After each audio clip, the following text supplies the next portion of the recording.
Detecting the threat is step one. Now you have to try to decide on what to do with that information.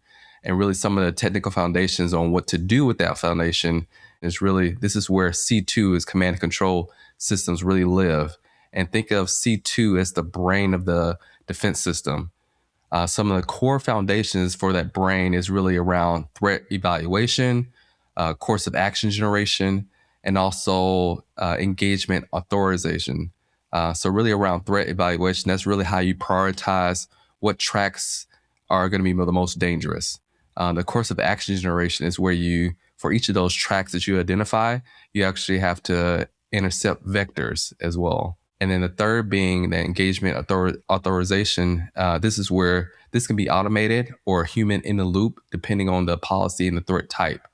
Coming out of those three foundations are really core important concepts that I want you guys to really take note of. First being the battle management software. So that's where it integrates tracks, options, and rules of engagement into a decision layer. The second being a latency management. So that's really that time between decision and the detection. And really shorter is the better on that end. And lastly being resiliency. So that's where systems must remain operational under degraded communications or contested environments.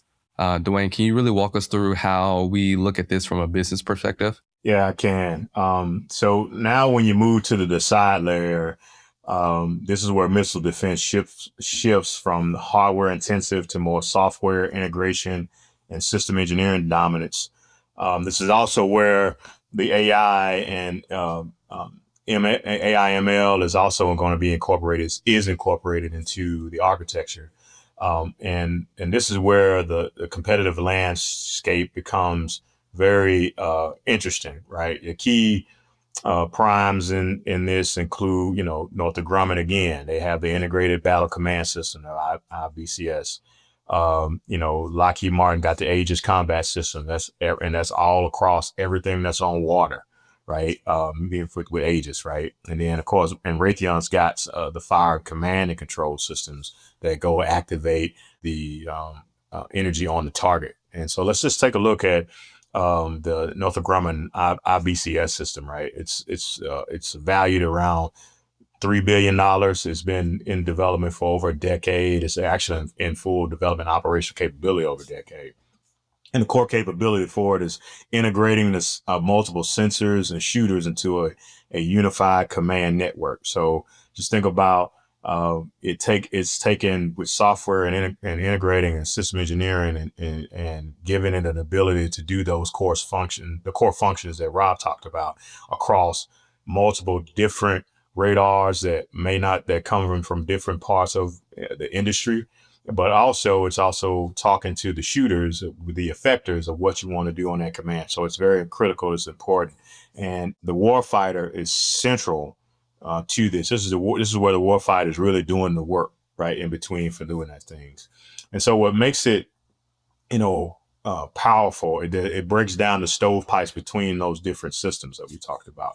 And instead, each system operating independently, one radar can queue to another system, one interceptor can engage based on another sensor. And this is where companies win the long-term advantage. So once you have the software that can integrate across the entire architecture, you become valuable, extremely valuable, because you're difficult to replace, you're central to upgrades, and it's critical for interoperability. And what that creates is the stickiness. And if you're in business and if you're trying to get market space, you stay sticky, they have to come to you because you've got the integration to get those costs there. So bottom line, the decide layer is a software driven, integration heavy type business where winning that software architecture means owning the long-term value of the system.